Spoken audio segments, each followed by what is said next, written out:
Okay, so thanks everybody for writing down your questions. And here I thought we wouldn't get enough questions, so you guys are putting me to work. So if you don't hear your question, it's not intentional. I did my best to try to categorize questions that were similar. Then you can always, if your question doesn't get answered, there'll be some time afterwards to kind of connect with people and ask that, try to get some answers as well. So some of these questions for our panelists here, some of our questions will be directed to you and maybe someone else, and some of them will be open. And we'll try to get a good dialogue and a good conversation here. So the first question I'm going to address to Jerry. And so, Jerry, how are the transitional homes accepted into the neighborhoods or communities? It's a great question. So we're 19 years old, and when we first started, we were trying to get in a great area of our city, and it was NIMBY, not in my backyard. So we had to start our first transitional house in the inner city, right where crack, prostitution, drugs, the whole 9 yards. But our houses were the best houses, on the street, clean, nice, yard stayed cut, and we eventually earned the trust where now we can open up wherever we want to open up. We just opened up our last facility, up a 15-bed facility, across from a neighborhood where houses start at $200,000 a year. Nick, do you have anything additional to add based on your experience opening returning home? Yeah, we see where the communities want us to place them, and the resources are not available. So, if like for the book Bridges Out of Poverty talks about, if you're in a poverty area, you're going to find different rent-to-own places. You're going to find fast food restaurants. You're going to find check and cash places, and so it's creating a reality that's not sustainable for these folks and not what they desire and want for them. So for our facility, we're actually in an industrial district that we changed the zoning into multifamily living because we knew the most important thing was jobs. They had to be able to walk to jobs, they had to be able to get to the different resources, so we went to where the resources were. Okay, kind of in the same vein of that first question, Kevin, this one's for you. We can open it up as well. But how can we go about changing laws so that we may be able to get parolees to live in sober living houses or a better environment? Currently, they can't because of their convictions, etc. Couldn't have paid you better to ask me that question because I really want to comment on it. Let me tell you some things that are going on. Right now, we have Kerry Williams, our assistant director of Reentry, oversees our transitional houses. We have about 23, if it's not right, she'll correct me. And then we have about 7 reentry facilities. And some of them are very, very good, and some of them are not very, very good. We just probably finished, not within the last few days, and y'all are the first to hear. No, still no precedent here, right? We've changed our policies that we can do internally to allow individuals to be in the same facility, same house. We've even broadened ours to where we're accepting more self-governed houses. Let me tell you something about Northwest Arkansas. You guys have got a coalition up here. I'm not sure if you're familiar with. Sarah in the back is up there. Kind of do the man wave, Sarah. Wanting to do Oxford houses. Anybody familiar with Oxford houses? When you first hear about how Oxford houses operate, you'll think that's the craziest thing in the world. They live, people with addiction issues live together. They govern their own house. They enforce their own rules, and they run their house. You think, how in the world does that work? Well, it works extremely well. Over 50 years around the country, Arkansas is extremely behind. So we now have funding that we are going to be able to assist in opening these, and hopefully they'll domino. In Oklahoma, they started several years ago, about 20. They now have well over 100. And we've changed our procedures and policies to allow for that, allow for individuals that go through a transitional housing or reentry that needs more aftercare, that wants aftercare, to be able to live with other people who are on supervision, to be able to work on their sobriety. So we've dropped a lot of rules as many as we can without having to get the legislature involved. So we're really excited when it comes to this. Thank you. Can I just comment on Yes, housing? If you're going to do housing, don't tell anybody. Okay? Because as soon as you tell the neighbors, then they don't want you. So I'm on a leadership board of a safe house for women who have been in trafficking, and those people who started it went around and told the neighbors what they were going to do. And that produced some conflict. As well as I started a reentry house in a neighborhood where they put signs in their yards, no cons here.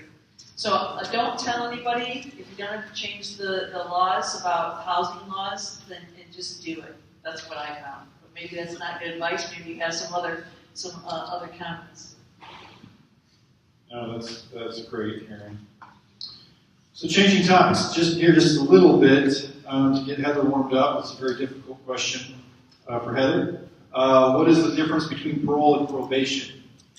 Sure. So folks on probation, and I guess the most simplistic terms, it means that you have it's basically a diversion from incarceration, if you will. So we're going to hold you accountable in the community. You're going to have a probation officer that you're checking in with, and it's usually used as a way to prevent people from being incarcerated in the prison system or going to jail. With parole, we tend to use this generally for folks who have already been in prison and then they're released but haven't completed the term of their custody under the Department of Corrections. And so once you're released from prison but you're still being monitored in the community, you're on parole. Excellent. And Karen, could you please explain a little bit more detail motivational interviewing that you referenced in your talk? So motivational interviewing is, I don't know what the term that you would call it, but it's a way to help somebody become internally motivated to change. So it's a technique, I guess, or I don't know what you would exactly call it.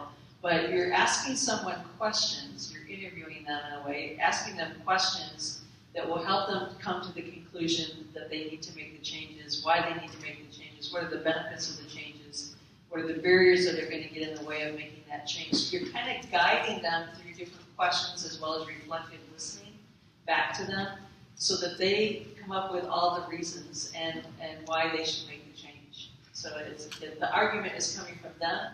You have to resist the righting reflex of telling them what they need to do to make their life right, as well as how they need to make those changes. Because the person knows better than you do how to make changes in their life. And so they can identify what those, like I said, barriers are going to be, who are the people that are going to get in their way, that type of thing. So, but there may be some others that you're motivational. I have some, but it's more about let's just talk real. Let's just get real and get into your real story, and then where we can kind of be able to encourage them for outside resources after getting them just to talk with us and get their real story. Excellent. And on the same in that same vein, Karen, you also kind of referenced criminogenic needs and risks. And there's a question about, is there some kind of training that's available to understand more about that? I think we could expand this question a little bit, maybe to include Kevin, to say, what does ARC deploy along those same lines? Yeah, so we offer some training a little bit on understanding the criminogenic needs and risks. So we have a life coaching program that's online that goes into that a little bit more. But as far as the question is about just understanding them or assessing them. Yes, just understanding more about it and getting trained on them. So the training, you could get it through the Institute for Prison Ministries. We offer that training. Sometimes the National Institute of Corrections offers training. I don't know as much about that, maybe you do, as far as it being available to the public. But so we offer it in courses, or I can send you a PowerPoint, as well as we're going to put some training online related to the Correctional Ministries and Chaplains Association, so members can go through that training as well. We do a risk needs assessment on each individual that comes into parole probation to be able, and that's what I was speaking of earlier, where we can look at that individual, what does that person need? And we can look at those criminogenic needs.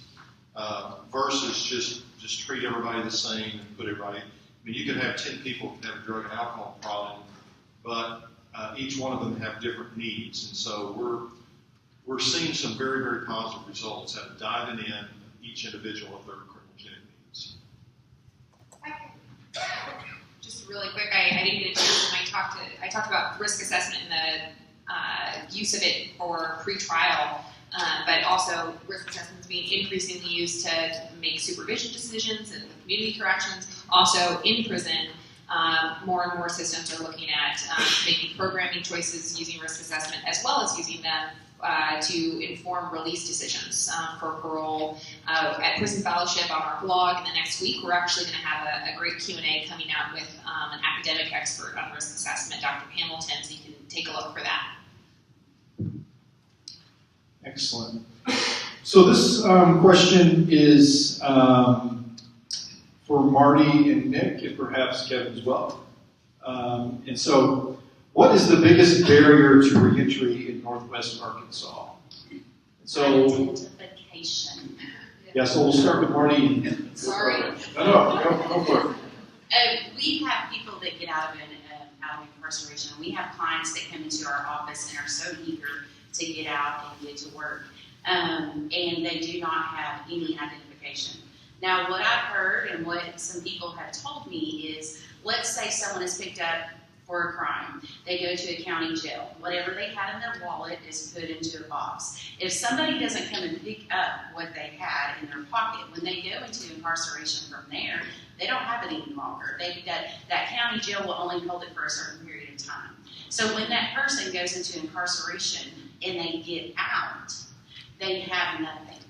And especially if they have been born in another state. There are some states that it's really difficult to get their birth certificate from. So we have them, and there is multiple steps. Now, it will take us anywhere from 3 weeks to 3 months to get 2 forms of ID and put this person to work. Do y'all know what kind of trouble they're getting into in that amount of time?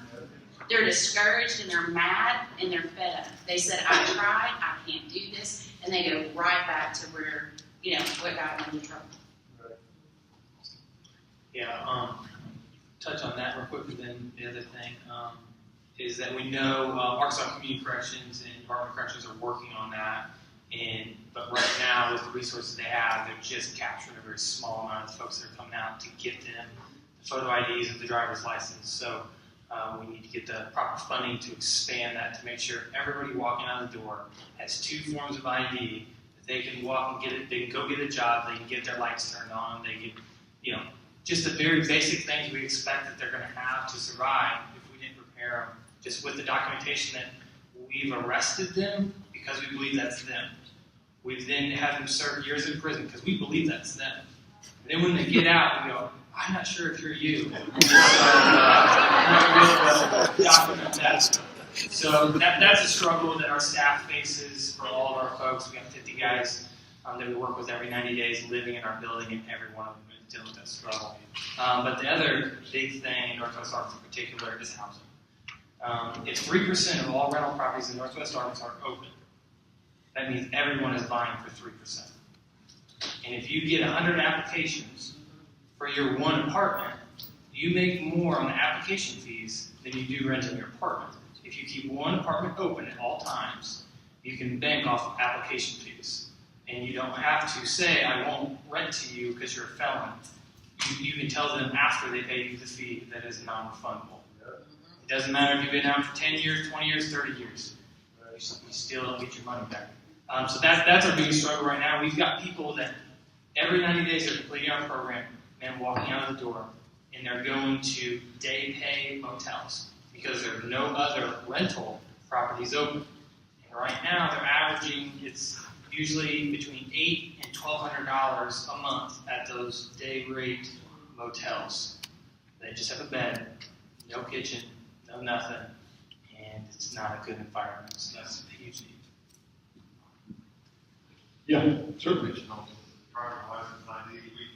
We've had a slow process. The session before last, we passed got a bill passed to where we could start working on their driver's license or state ID when they came out. Unfortunately, the requirements that DMV has is unbelievable. And most of those are put on by Homeland Security. But we were able to, with those who were eligible to give a driver's license, those who were not eligible to give a state ID. In this last session, we got legislation passed that if they had fines pending, to be able to go ahead and give them a restricted driver's license. And we can actually, we got it to where we circumvented most of DMV, and we actually print those, the paper, from every parole office, which is pretty cool. But now we're proposing legislation to this one coming up to allow us to do both on each side.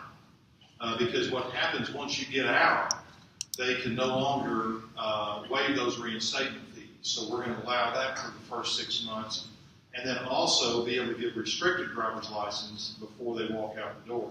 Is that going to take care of all of them? No. We did get my sister agency approved to allow men and women to take home their prison ID. Believe it or not, a lot of people accept that. And Carrie has been working on it for years to release that.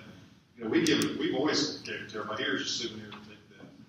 But hopefully that will help too. But a lot of it is because of the Homeland Security rules. We've learned more about driver's license than we'd like to. Nick's really hit it on the head. I can remember guys that be drunk and they tell a police officer, my name is Bozo the Clown, years ago. So they said, okay, the judge had sentenced you on Bozo the Clown. Now that doesn't happen as much because of electronic ID and fingerprint and all that, but there still is issues there that they don't really research on the front end. So, you know, there's John Smith. Okay, you're John Smith. You're going to be incarcerated in that. Well, we can't get a driver's license on that because we don't know which John Smith you are. So, very, very frustrating on our side too. Okay, just kind of as a back-end question to that question is, this is for the panel. What are the biggest missing components that as far as reentry in Arkansas, that the community can help with? So these two issues, so we have housing and we have ID issues kind of identified. The community may or may not be able to engage in those as much as they'd like. So what are some of the issues that the community could engage in?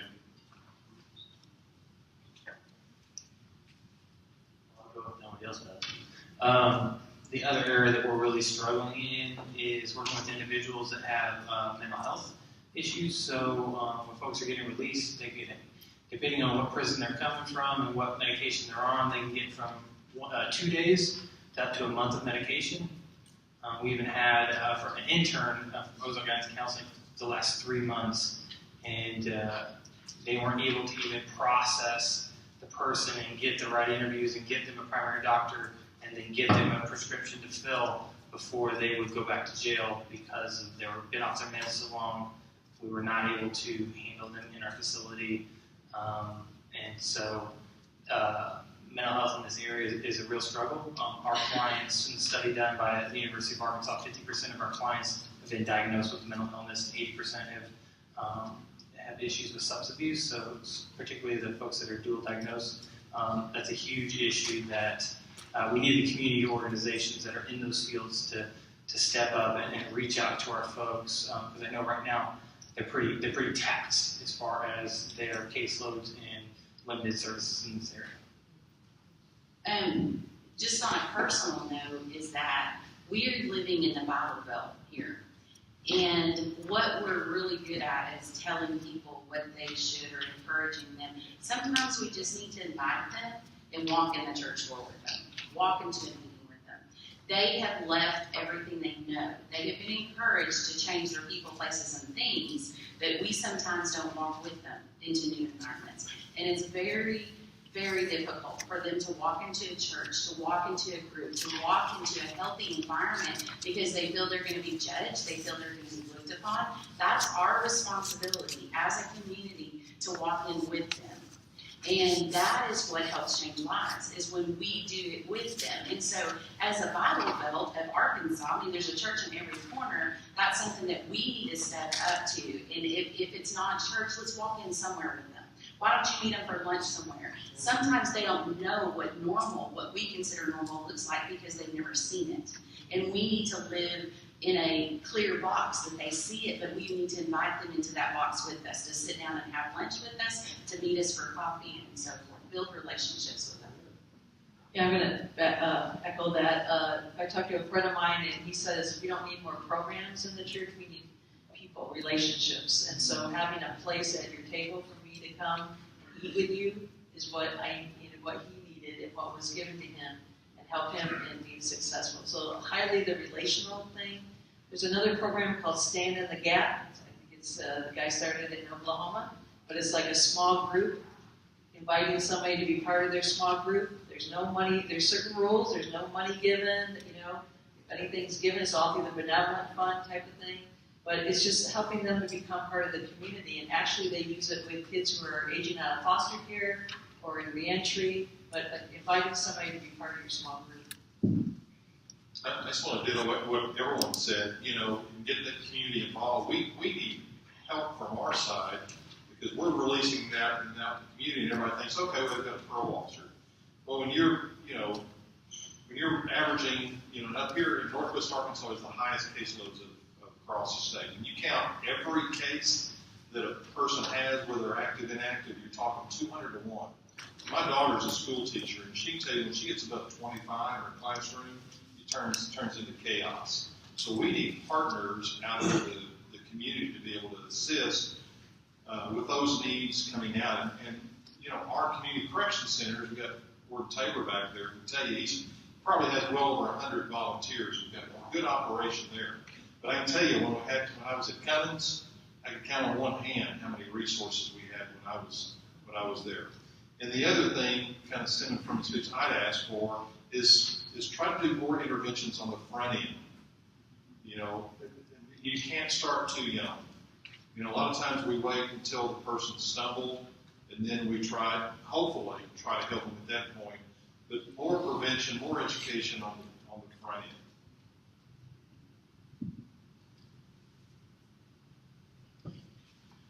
All right, next question is for Heather.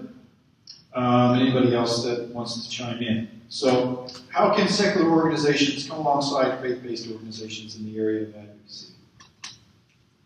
Well, I'll just tell you, working in advocacy for nearly a decade now, we can't get anything done if we don't work in coalition.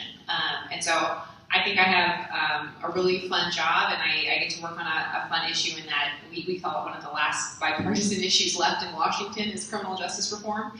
And so I'll go to a coalition meeting, with the NAACP and the ACLU on my left, and I've got the Heritage Foundation and the Koch brothers on my right, and we're all singing pretty much the same tune with a few details and perhaps rationale differences. But we definitely work in coalition with all sorts of different groups from a secular perspective, and work together for our shared values and goals. And then also, I think hearing from state and local groups, mental health organizations, folks working from the addiction, folks working in direct services who have stories to share and can talk about the actual issues they're seeing in the community are also really, really effective in terms of putting forward the solutions that we're seeking. And so, we score our campaigns at the state and the federal level, and the key to that is how strong is our coalition in that state. We very rarely go into a new state without identifying who are we never go into a new state, really. We always identify who are the coalition partners that we could link up with, who are already doing work there and already know the lay of the land. And then we work together with those folks to try and find consensus and move something forward. So working across faith-based lines, secular lines, and finding an alliance of folks who share your goals is absolutely essential. Got something to add? Yeah, please. So we've been doing a lot of town halls back home in South Carolina, and we've been getting churches, faith-based organizations, and also businesses to come together. We've did screening of a couple movies, and invite restaurant owners to come along with churches just to get the word out. So people are coming together, we're educating, just the general population on some of the legislators. We just got an expungement bill passed because of that. People came to the table, worked together, we educated them, and now we're working on banning the box ordinance in our city the same way. by also educating restaurant owners and small businesses on what bandbox is, fair hiring practices, and also educating churches. As we know, churches are probably one of the biggest organizations that can come together to organize to help, with change legislation. So, but a lot of people don't know what to do. Most churches just think they can go in and do a worship service on Sunday and that's it. But we have a lot of people in our churches that have a voice. And so we've got a lot going on, when it comes to bringing churches and businesses together.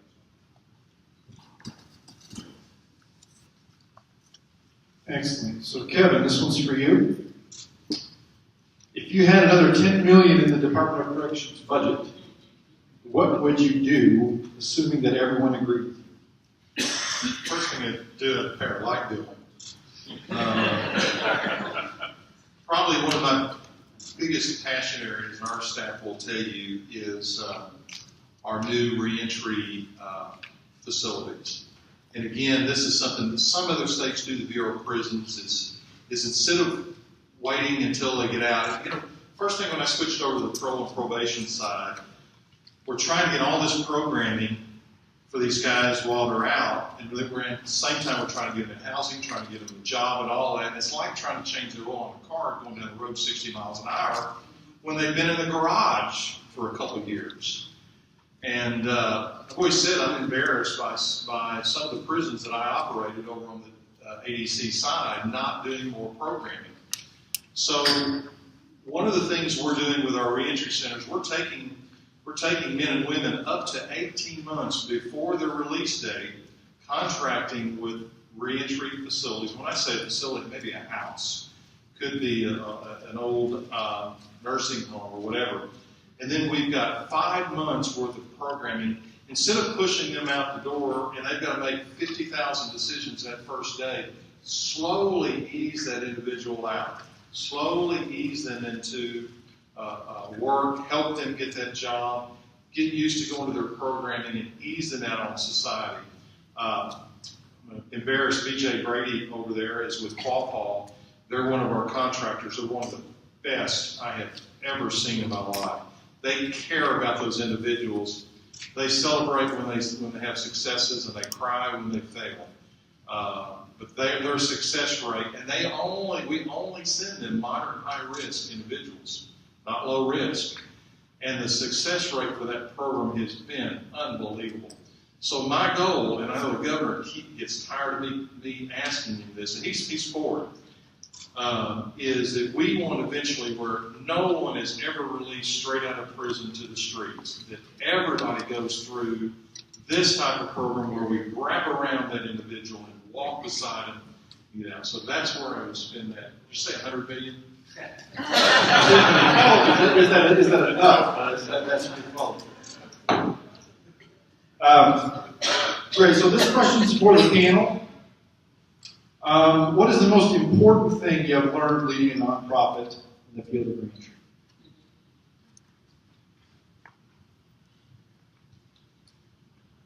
Don't all speak at once now. Jerry? I'll do it. Don't do it. Don't start a nonprofit.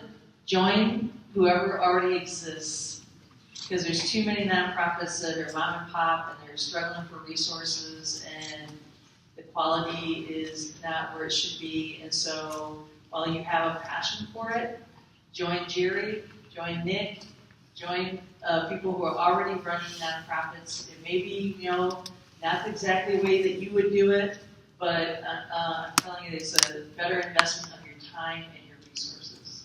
Besides, the other thing is it's really hard to get a really functional board. I've seen this in a lot of nonprofits. And so again, there's just so many aspects of running a nonprofit, like running a business.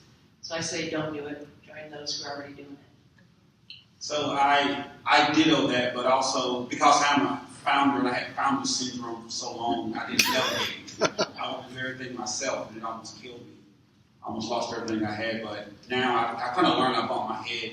And I've got some great people on my board. I'm continuing to build my board. And Karen and I was talking about this last night. Program evaluation was probably one of the best decisions that I made, is having somebody to come on to evaluate my program and to collect data so that we can get funding and continue to receive funding. And a lot of us are so busy out doing the work, we don't ever think about that. We don't ever think about how important it is for our program to be evaluated. That data is important. If I can't tell you the effect of my organization, why are you going to give me money? If I'm making money, so people want to know if I give you $10,000, what's going to be, the outcome. And when I first started, I had no idea what that meant. And working for a nonprofit, which Goodwill is a nonprofit, is that our mission statement. When you have a mission statement, we change lives through education, training, and employment. Every decision we make in programs has to meet our mission statement. And you have to have everybody in that organization believing the number one thing is that we're meeting what our mission statement is. So decisions, programs, things that we change, does it fit what our mission statement is? We all may disagree on different things, but if we keep the core value of your mission statement, and that's what we're all shooting for, it helps us all work together a little bit better. So our mission statement is really important. Yeah, I'd like to touch on it. I could talk about it a little bit in my talk, but kind of like what Karen's saying is oftentimes, so let's use the church for example. Somebody's in the church and they go, I feel called to be in ministry, and they tell the pastor's like, that's good, why don't you go serve over here? They're like, nah, and they keep talking to different people, like, I feel called to preach. It's like, all right, well, why don't you start with the youth, and we'll go from there, and then you go, you know what, just start my own church. You're not going to let me do what I want to do. And it's less about calling and more about somebody wanting to be in control. So what happens is, those then start, and then they fall. Or there's people in positions that don't have the skill set that's necessary for the position. So I would say, basically, Karen is reach out to organizations that are already doing it. If you feel called to do something, find out who's doing it in your community and embrace that, and just be a part of it. Today may not be the day that you're going to run your own, but you never know, volunteering or serving for years, then you become that person that can run that. And for me personally, my prayer is every day that I continue to become the man that God needs me to be to run the ministry that He's placed in my heart. And that didn't look like me just starting my own ministry. That looked like me volunteering. That looked like me working under people. There were under people, and continued for many, many years until I feel I was equipped to step out, because I didn't want to start something that I was so called to do for it to just fail whenever I fail. Instead, I want to go far beyond me, and that happens through first serving. Yes, really good questions. So we heard Jerry talk about delegation. You can't do it all by yourself. Talk about Nick talking about partnership in terms of partnering with people and not doing it yourself. Just a kind of a quick follow-up question: how important is it in this arena to learn to say no?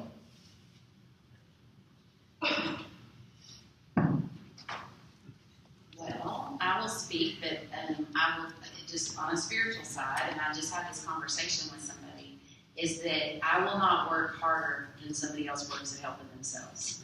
And if I keep that in mind, I'm able to keep a radar up. If I've asked that person to do something and they didn't do it, then I don't need to move any further. And because, guess what? God has put a lot of people in my path to work with, but guess what? Satan's put a few people in there too to take my time. And I have tried to rely on the Holy Spirit to tell me who do I put my time to, because it's a very valuable asset. And so I can't lean on my own understanding. I have to lean on who's leading me. But if I keep the motto of I won't help, I will not work any harder in helping you than you work at helping me. And that's what we teach our team. Don't work harder than the client that you're helping. That's good. Yeah, and on that, if you don't feel comfortable saying no, and if you don't say no regularly, you'll mission creep real quick. Because everybody comes with an idea and with, hey, I love that you're doing all of this, and you feel overwhelmed, and you're like, I can't believe we're even doing this much, and you're like, I really wish you do this, and this, and you're like, oh my gosh, I'm overwhelmed where I'm at today. But if you start saying yes, and then you say yes, and you say yes, next thing you know, you're not even serving the people you were called to serve, and next thing you know, you're investing your resources in a group that you never thought you were going to invest resources. Going, well, why isn't this being blessed and this growing? Because you're so far from the original mission and your purpose, because you're wandering out in the desert that you'll never get anything accomplished. So saying no is very key to a nonprofit, especially in leadership, or you will spread yourself thin and fall. Thank you. So this next question is for Heather. What is the name of the Arkansas senator who thinks we have an under-incarceration problem? Senator Tom Cotton has some pretty, I think, unique views on the criminal justice system. He recently wrote an opinion editorial in the Wall Street Journal that you can see where he lays out some of that. You can also see a retort from someone from law enforcement to that op-ed if you look in the Washington Journal or Wall Street Journal.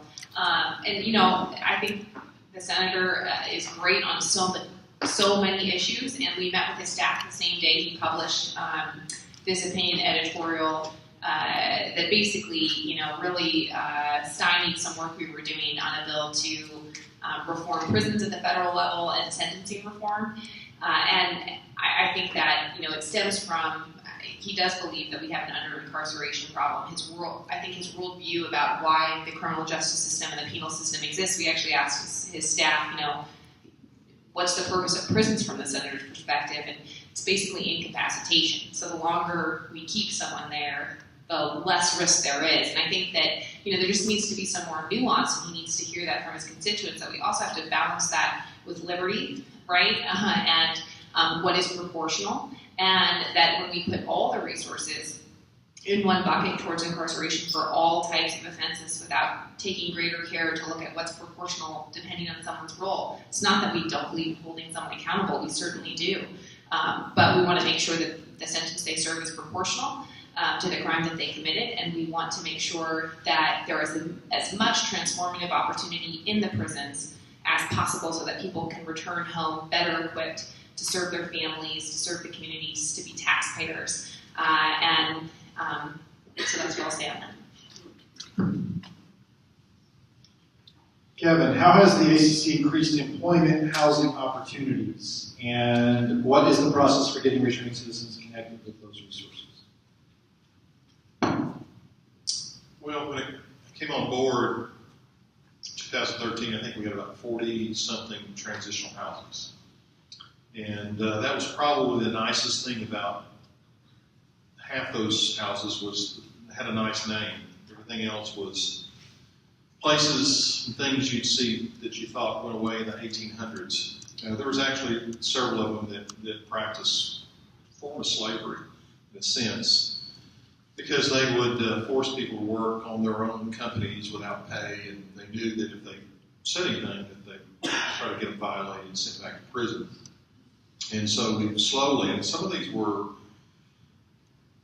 connected, let's just say, had strong connections, and we slowly started reducing those down. One of our problems is what we're allotted to pay. We're only funded to pay $30 a day. Think about that. Where would you stay at a hotel that only charged $30 a day?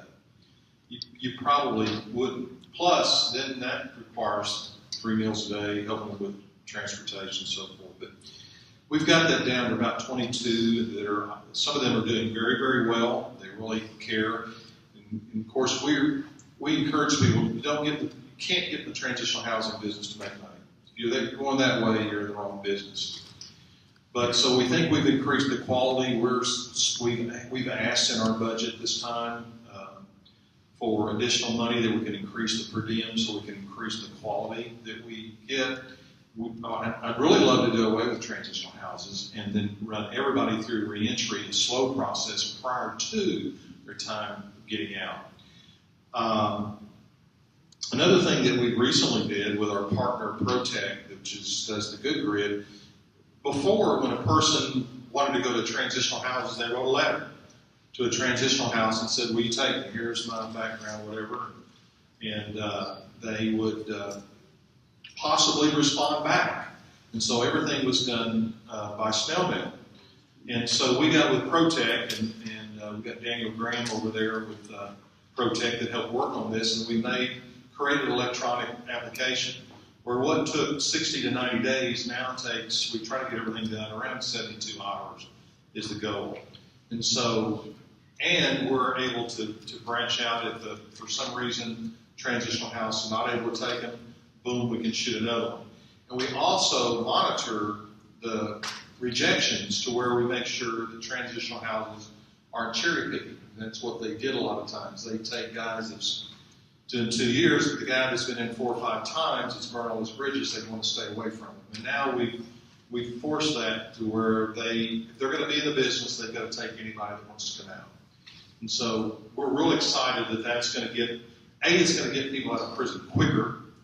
And if we can get the increase in per diem, we'll increase the quality even more. So this is for the panel. How should we approach an employer that does not currently hire people with a criminal record?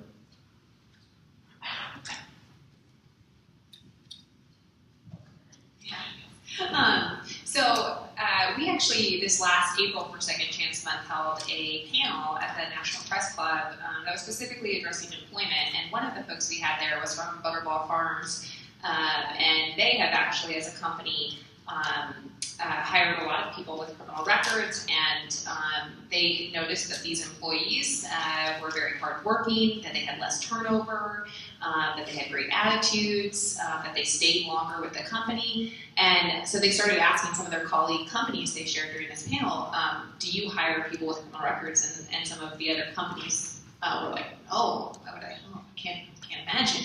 And so they said, well, that's just crazy because, the results we're getting from hiring people with criminal records. So they've actually started their own initiative to kind of collect more data from these various companies who are starting that process of hiring folks with criminal records to show the outcomes. Because I think that there's a lot of fear and employers feel there's a lot of risk involved. And the reality is that the companies who are doing it are not finding those outcomes. And I think that there's also an overblown perception in sort of legal risk that you're taking on by hiring someone that is realistic. And so I think it would be great not only to have companies and businesses who are already doing it do a lot of the outreach more and bringing more and more companies and businesses, local businesses together to talk about their experience. I think that would be a great step forward, as well as more and more sharing that data. The risk convergence data I mentioned, I think is a great thing to talk to employers about. Hey, actually, over time, looking at someone who committed a crime but has stayed the straight path all this time, we know that their probability of recommitting that crime has gone drastically down below that of the general public. And so I think bringing those facts to the attention of business owners is also critical. I'm a little bit more basic than that. We have met with employers, and I'll sit down and say, okay, you're not a second chance employer, and they're like, yes, ma'am. And I say, okay, let's talk. You run 3 shifts. Yes, ma'am. I said, okay, how often do y'all drug test? I mean, I just get to the basics. They're like, we drug test about every 3 to 6 months. I said, okay. Do you know how long? We're in lots of meth going on in here. Do you know how long meth is in their system? Well, I figure a couple months. Do you know what shift they work that really brings it? And it's all the way to the basics, to where I can look at that employer and say, if you hire someone that is seeing an officer, do you know that that person is so much more accountable than someone who's not seeing an officer? Do you know that the chance of them being caught doing something they're not supposed to be doing is so much higher than your people that you have working on the floor that are using? Because it's happening in your plant, and we know it statistically that 3rd shift is such a big time for it. The employer had no idea that meth is in their system for 3 days. They thought if they would drug test them every 3 months, they would catch them. And so it's us going just sometimes to the very basics. This employer now hires our people. It's just going to them and having a relationship with them, saying, listen, a lot of times we start by walking in a company and saying, hey, I got a guy. He can weld. He's a good welder. He's been in my program. He's been doing this. He's done what he's supposed to be doing. And they're like, okay, let's talk to him. They come in, they talk to him, and they're like, listen, we're going to give you a try, and doing great. So it's building those relationships with the employers, and just being real, talking to them about real things is what we see as being a success with us. Jerry, Can you go into more detail on the process to start neighborhood revitalization projects? You got 2 hours? No, it takes a while. First, you have to build your reputation in the community. You know, a lot of new nonprofits want to go into rehabbing houses and purchasing housing, building houses. It's not going to happen. We got into our first project in 2004, so it's 5 years after we became a nonprofit. And we did everything on our own time. And I was telling, I think Jim earlier, he was asking me a question, but we started with having ladies in the church do cooking dinners. They would cook dinners and charge people to come. And we took that money and bought supplies with the Lowe's and Home Depot. And me and the guys, we rehabbed our own houses on our own money so that the community and the city could see that we were serious. Once the community and city saw that we were serious, the city began to help us out. And banks, CRA, you know, we got CRA money, CRA credits, which is the Community Reinvestment Act that banks have to do. So anyway, it just takes the time. It's a process. And it takes somebody on your staff to know exactly what they're doing. You know, we dealt with the Community Development Division of our city. And, you know, did a lot of CDBG money, which is Community Development Block Grant. So, you know, these are dollars that come down from the feds. And so it just takes a long time. It's not going to happen overnight. It sounds good. I make it look easy, but it's not easy. I made a lot of mistakes, lost a lot of money, and got hurt. You know, just a lot of things that we did not do right in the beginning, but I learned. And so now I do consulting because, you know, I get paid to do what took me a long time to do, like I got a PhD, you know, and stuff. But, you know, I'm more than happy to email me. I got my cards, and I can, you know, help you research, you know, some of the best practices out there and kind of show you some of the things that, you know, that we did. But, you know, most of my mistakes is going to kind of be a blessing to you. So, but it is a lengthy process. So don't think I put all these pictures up there before and after, and be like, yeah, we can do it. No, you can't. And, you know, you can, but it's not going to be in 3 months or 4 months. It takes a long time. I just want to be real. But I'm here to help. I came here from South Carolina to be a resource. And, you know, this is what I do. And, you know, we were talking about saying no and time. You know, I say yeah a lot to things I probably need to say no to because this is my passion, helping people. But I love doing this, and I'll be more than happy to talk offline to anybody who wants to know how to do this stuff. Just kind of a follow-up question to that. So I think Jerry might have shared a little bit of the answer there, but how do we expect previously incarcerated men and women to change their culture and values when they are condemned to these poverty-stricken areas where drugs are predominant? For the panel. I'll start off again, and I'll let other people chime in because this is kind of one of the things that we did. You know, we stress to our guys when they come in, you know, be the best you can be. You know, we start working with our guys 6 months before they get out. We indoctrinate them before they even come to Soteria through mentoring, pen pal. And when they come, the houses are already set. They're nice, they're clean, the grass is cut, and we expect them to follow suit with that. And, you know, we run a tight ship because society is looking. I was the first graduate of our program. I always tell the guy, I was the first graduate. You know, I was the first person I got out. I did it. Anything I'm asking the guys to do, I did it first. And so, you know, that's what's important, you know, to us, our staff, is, you know, because we are in the neighborhood. You know, we're a community development corporation. And I want to really explain what a community development corporation is. It's a nonprofit that focuses on the community. You don't go into a community and tell a community what you want to do. You ask the community, what do they need? And you train leaders in the community to be leaders of that community. And so that's what we do. We train our guys to be leaders in the community so that they gain trust. You know, it took me 19 years to gain trust, you know, from the community, from our nation, you know, by not being right. And I'll say this 1,000 times. Christ is the author of a person being, I'm telling you, he is the author. There is no way I could be sitting here today if it were not for him, his blood. And so, you know, I'll go to my grave saying this. And, you know, those of us who are doing this work, we know, you know, that's what's going to help. And people in the community know when something is real. And people know that soteria is real. People always ask me, what does soteria mean? Well, it's the Greek word for salvation. So how can you have an organization that's named salvation to do anything else but spread the gospel? So I think that's the most important part of any community. Christ got to be the center of it. That's what's going to change. I would just add to that, too. I think what you said, Jerry, about the work you do before people arrive is so critical because, Jesse's question was, how do we change someone's values once they're out?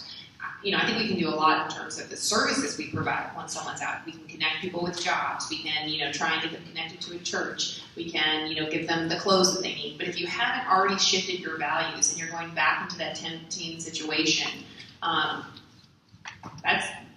that's much, much more difficult than, working with folks prior to release. And I think that's why Prison Fellowship in particular had a strategic focus on the academy model that Jesse mentioned, where we're really working through things over that 12-month process to prepare people for release so that they are equipped when they go back into those more tempting situations and communities that don't necessarily help the process move forward, that they're prepared to deal with that.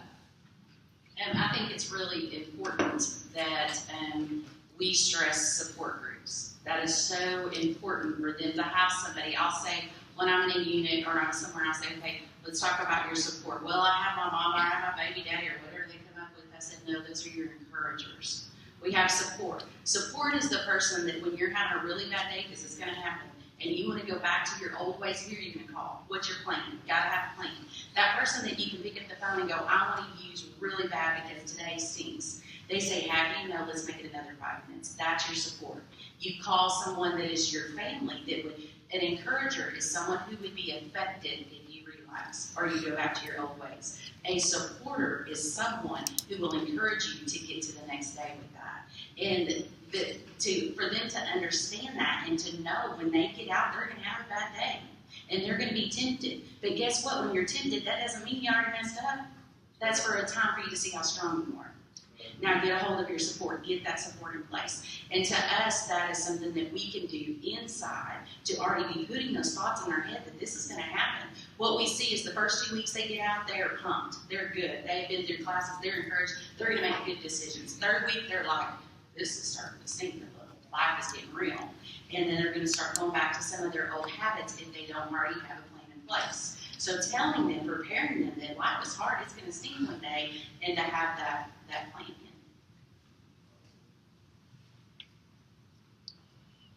So on that topic of support, Karen, what support would you recommend or offer to the team of people that do offer support? This question says, we give so much, but also need support ourselves.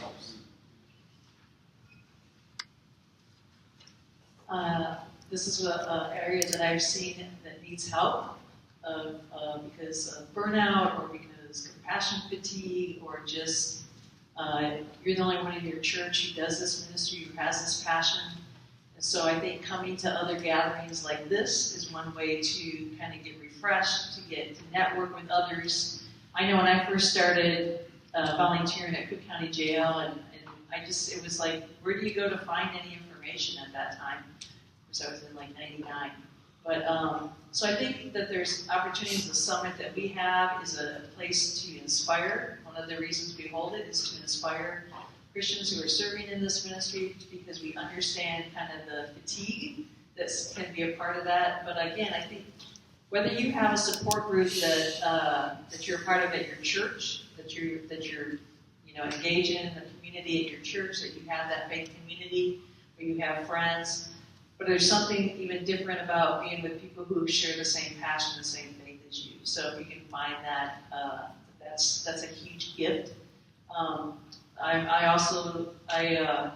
oversee a mentoring community where we meet together once a year for 5 days. And that's a way of kind of rejuvenating, focusing spiritually, but also just self-care and helping one another in this ministry. So you got to take care of yourself and be intentional to putting things in place that will help you. But so I just encourage you to, again, celebrate recovery, keep got kind of built-in community, NA, AA, there's kind of a built-in support group type of thing. But people who are called to this ministry, again, networking with others and joining with others is a huge way to encourage yourself. Yeah, I'd like to touch on that as well. It's common with the individuals that are in this field are their heart is to care for others. The thing they are the worst at is caring for themselves. It's my greatest weakness is I don't clock in and out because it's a lifestyle. So you work too much and you take the downtimes way too hard, and you probably get way too excited for the uptimes because downtimes here it comes. So it's tough. It's very important to have a strong support system at home. My wife Kelly over there has been a huge support to my ministry, and when we talked about this, about starting returning home, we understood that this was going to be a startup type of commitment. This wasn't a clocking in, clocking out. This wasn't a guaranteed paycheck thing. This is we either all in or we're all out. So it's important to be on the same front home, and then, like Karen mentioned, a mentoring community. Karen and I have been in a mentoring community together for 6 years now, I believe it is. We got 5 men, 5 women from all over the United States in this field. We get together on a regular basis and decompress and talk about the ups and downs and love on each other. And if I get a call from one of them, they know the right question to ask just by how I answer the phone. Because they're in it, they get it, we've known each other for so long.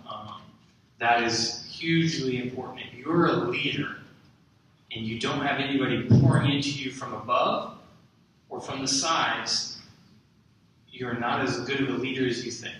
You will not last as long as you would like to, because you will fall.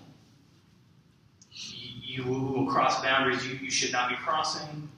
You will fail in areas that you shouldn't be failing in. You will take down the organization you love so much and take it down with you. So self-care is huge. Not that I'm get good at it at all, as Karen, but it's very important, something to keep on the forefront of your minds as leaders in nonprofits and faith ministries. Okay, this question is for the panel. Why can't a person's criminal record be kept private? If a person has become a productive member of society, why do we still label them? Heather, you can start. Sure. Well, I mean, it comes down to laws and policies, really. But, of course, laws and policies are the product of our culture. And I think that as a culture, we still have a lot of fear. The whole risk convergence concept, I think, I'd be shocked if people would guess that that's the way the data plays out in terms of the likelihood of someone committing a new crime. And so I think that fear fuels the current laws and policies we have in place in terms of criminal records. I think there's some legitimate concerns in terms of law enforcement being able to access records and that sort of thing. But overall, I think that it's mostly fear-driven, and the policies and laws that we have in place are oftentimes more so than being related to the crime and a real risk factor, sometimes doing more harm than good.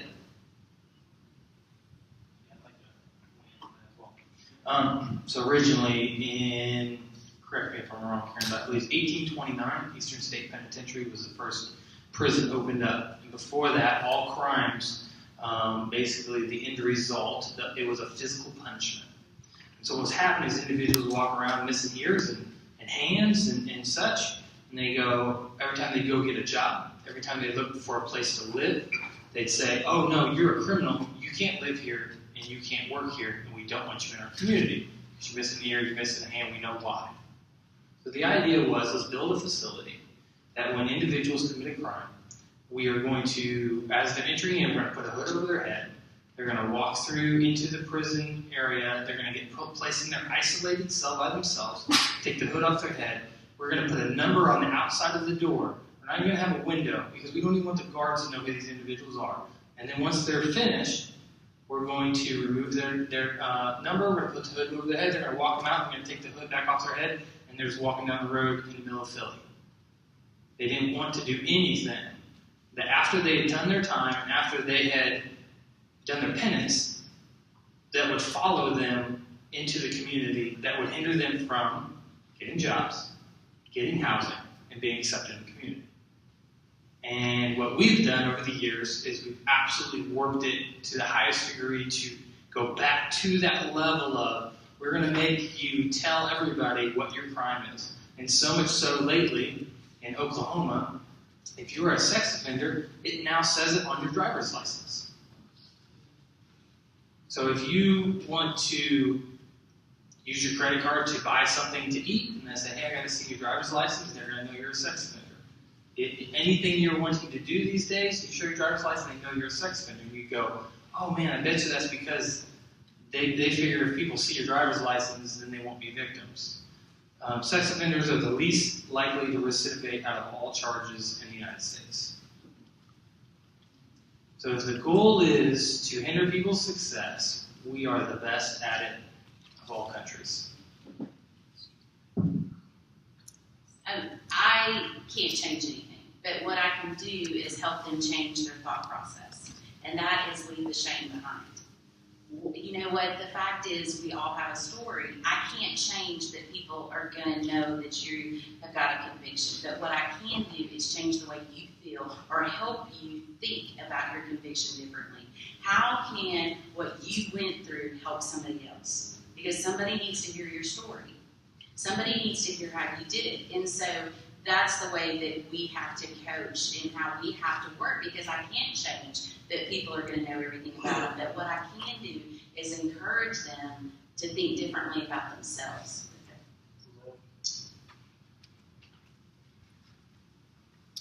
All right, I'm going to close this out real quick as our time is running out.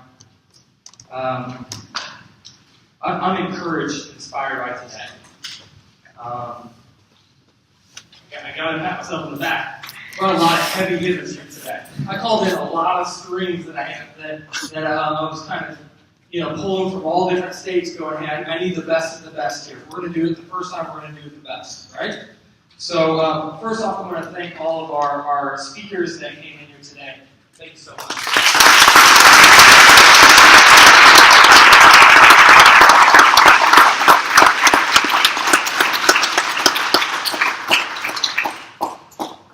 We appreciate all the sponsors and volunteers for making this possible. A special thank you to Jim Schenkel over here that is coming alongside me and leading and coordinating and helping me push this event for the last 6 months. It was a lot. So just thank you for taking my idea and making it a reality. Thank you, Jim.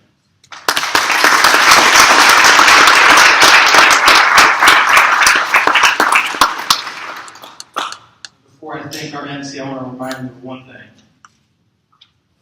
The greatest quarterback that ever came out of OU was Baker Mayfield. The hardest he's ever been tackled by the Fayetteville Police Department.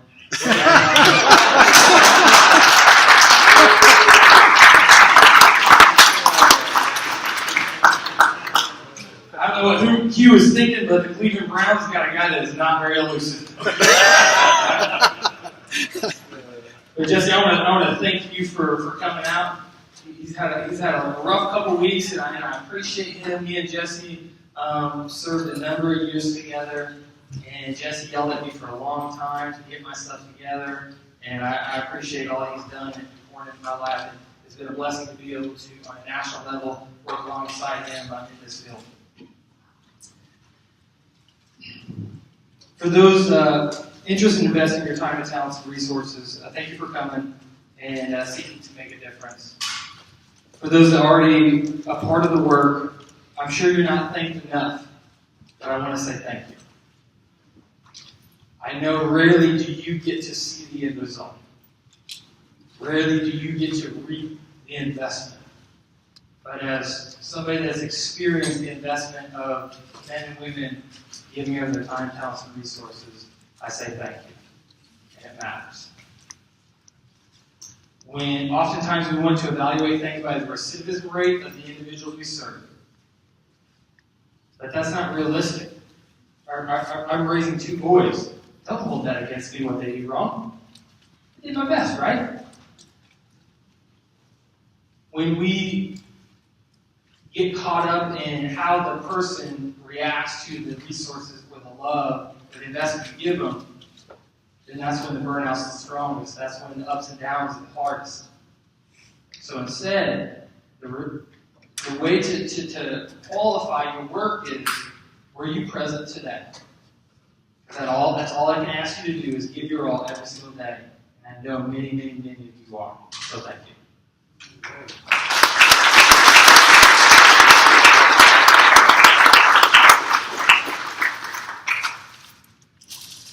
This event, no matter how great it was, no matter how amazing the sponsors were to make it free, it means nothing if we don't go anywhere with it.